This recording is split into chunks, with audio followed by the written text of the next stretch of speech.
नमस्कार। मैं आर के सक्सेना, मास्टरमाइंड कोचिंग रीवा, मध्य प्रदेश। और हम इस वीडियो में बात कर रहे हैं नीट यूजी 2025 का सच्चा कट ऑफ क्या हो सकता है। तो हम ये भी कह रहे हैं कि बहुत बड़े बड़े कोचिंग संस्थानों ने कट ऑफ बताया है, और उसके बारे में हम चर्चा करेंगे कि उनका क्या कट ऑफ है, और हम बताएंगे। तो सबसे पहले हम शुरू करते हैं, क्या पेपर टफ था। तो हाँ, पेपर टफ था आपका। जो आपके अभी तक एनटीए द्वारा जो पेपर लिए गए थे उसमें सबसे टफ पेपर था ये। अब हम कहिए कितना टफ था, कितना सरल था। तो जो हमने आकलन किया, हमारी फैकल्टी ने आकलन किया, तो लगभग 85% क्वेश्चन आपके ऐसे थे जो यदि बच्चे ने सही ढंग से मेहनत की है तो वो आराम से कर सकता था। अब टफ की बात करें तो 15% क्वेश्चन आपके टफ थे, और उसमें बहुत ज्यादा टफ क्वेश्चन भी थे आपके, और उनकी संख्या जो है करीब 20 से 25 क्वेश्चन थी। और फिजिक्स सबसे ज्यादा टफ था, केमिस्ट्री थोड़ा टफ था, उसमें कुछ क्वेश्चन टफ थे। और बायो की हम बात करें तो बायो में भी क्वेश्चन टफ थे, और टफ के साथ साथ थोड़ा से क्वेश्चन लेंदी थे, लंबे लंबे क्वेश्चन थे जिनको पढ़ने में जो है बच्चों को टाइम लग रहा था। उनका टाइम काफी जो है इसमें खराब हो रहा था। तो क्या टाइम कम पड़ा? तो निसंदेह रूप से कुछ बच्चों को टाइम कम भी पड़ा।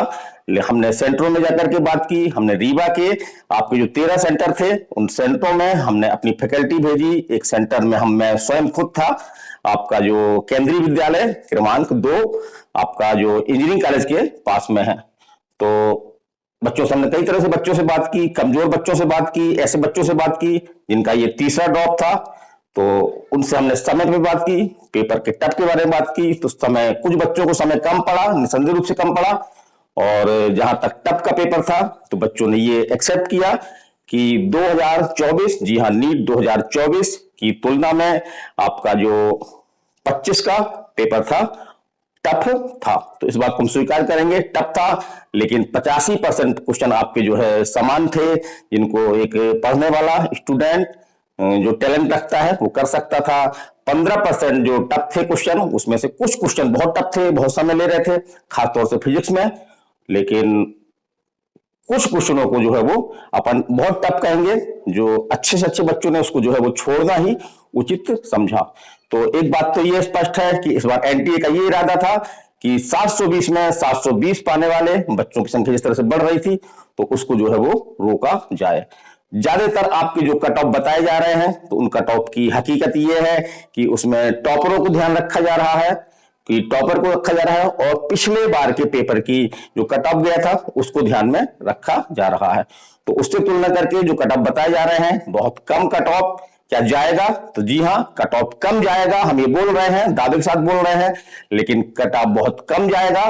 जैसे कुछ आपके जो बताने वाले हैं उन्होंने 450 ही बता रहे हैं यूआर का, जी हाँ, 500 अच्छे अच्छे कोचिंग संस्थान वाले 500 बता रहे हैं।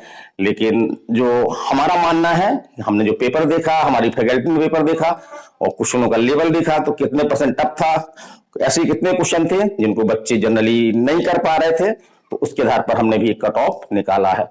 तो कट ऑफ कम जाएगा, इसमें कोई दो राय नहीं है, कम जाएगा।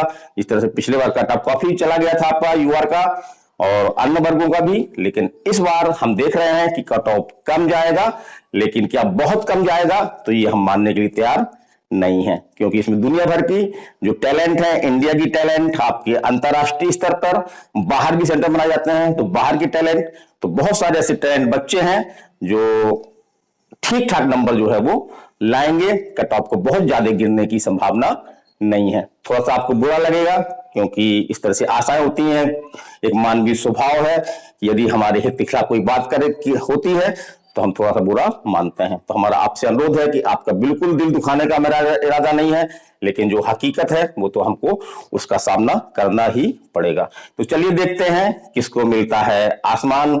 और आपका UR, EWS, OBC, SC, ST और यहां तक कि पीएच, फिजिकल हैंडीकैप का भी हम कट ऑफ बताने का प्रयास कर रहे हैं, और एक मोटा मोटा हम आपको रफ आइडिया दे रहे हैं। तो उसको आप देखिए, लगभग कट ऑफ आपका जो है वो इतने तक ही रहेगा, ऐसी हम उम्मीद करते हैं। तो चलिए हम बात करते हैं पहले यूआर की। जी हाँ, अनरिजर्व कोटे की बात कर रहे हैं, ऑल इंडिया कोटा की, तो ऑल इंडिया कोटे की हम बात कर रहे हैं कि ऑल इंडिया कोटे का जो आपका नीट 2025 में कट ऑफ क्या रह सकता है। तो यूआर का आपका कट ऑफ जो 590 के आसपास रहेगा। जी हाँ, 590 प्लस हम कह सकते हैं। इसी के 600 से 590 के बीच आपका जो है यूआर का कट ऑफ रह सकता है। चलिए हम बात कर रहे हैं ईडब्ल्यूएस की। तो ईडब्ल्यूएस का कट ऑफ जो है 580 कि हम नियर अबाउट मान रहे हैं 580, 5 नंबर अधिक या 5 नंबर कम भी हो सकता है।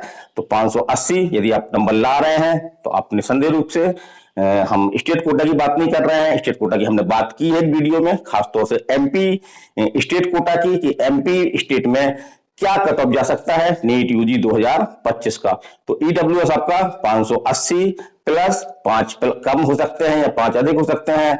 हम बात करें ओबीसी की, तो ये देखने में आया है कि ईडब्ल्यूएस की अपेक्षा ओबीसी का कट ऑफ जो है वो अधिक रहता है, चाहे आपका स्टेट लेवल में हो चाहे आपका ऑल इंडिया लेवल में हो। तो हम ईडब्ल्यूएस को, वो ओबीसी को ये मान के चल रहे हैं कि 500 आपका 85 प्लस आपका ये कट ऑफ रह सकता है।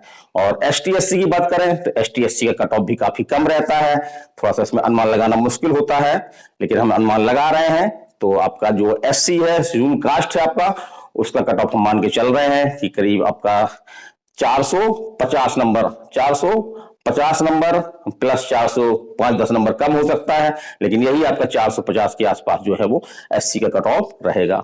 और हम बात कर रहे हैं अब एसटी की। जी हाँ, एसटी की, तो एसटी का कट ऑफ जो है वो ऑल इंडिया स्तर पर निसंदेह रूप से कुछ ज्यादा गिरेगा, और इसमें आपका जो कट ऑफ रह सकता है वो रह सकता है 400 प्लस। तो 405 भी हो सकता है या 4-5 नंबर आपका जो है वो कम भी हो सकता है। और सबसे कम कट ऑफ आपका रहता है फिजिकल हैंडीकैप का, क्योंकि इसमें जितनी सीटें रहती हैं उस अनुपात में बच्चों की संख्या जो है काफी कम होती है। तो अगर हम फिजिकल हैंडीकैप की बात करें तो यदि आप 200 के आसपास ला रहे हैं, जी हाँ, ऑल इंडिया कट ऑफ में 200 के आसपास ला रहे हैं, तो आपका जो है वो सिलेक्शन हो सकता है। तो हम किसी की आलोचना नहीं कर रहे हैं, सब अपने अपने अनुसार कट ऑफ बता रहे हैं। हमारा भी जो विश्लेषण है उसके आधार पर हमने कट ऑफ निकाला है, बच्चों से बात की है। सीटों की संख्या लगभग 55,000 के आसपास है, एमबीबीएस सीटों की संख्या है। और बिल्कुल निराश नहीं होना है। यदि आपका इस बार सिलेक्शन नहीं हो रहा है, कुछ नंबरों से रुक रहा है, तो अगली बार जो है वो दुगनी मेहनत से आप जो है वो आपको अपना स्टडी प्लान बना करके अपनी स्टडी जो है वो करना है। तो आज के वीडियो में इतना ही। मैं R K Saxena, mastermind coaching Rewa, Madhya Pradesh. नमस्कार, धन्यवाद।